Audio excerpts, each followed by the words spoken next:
Welcome to McPlum, simple solutions served daily. You begin by checking your battery health percentage and noting charge cycles.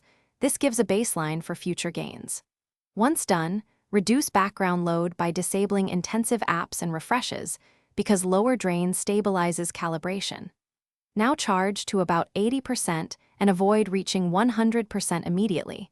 This step trains the battery management system.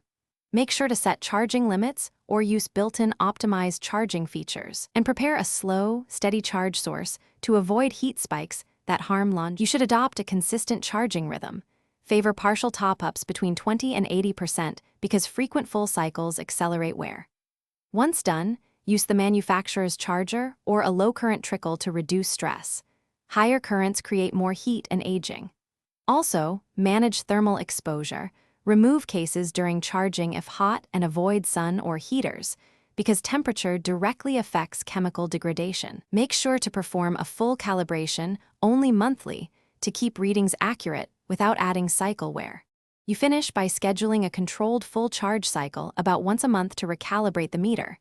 This improves percentage accuracy without large wear. Once done, monitor health reports and plan replacement if capacity drops under around 80%, since chemistry limits recovery.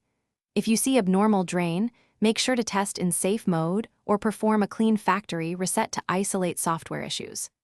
A key troubleshooting tip: if problems persist, swapping the battery often resolves unexplained rapid degradation. Thanks for watching. Stay juicy and subscribe.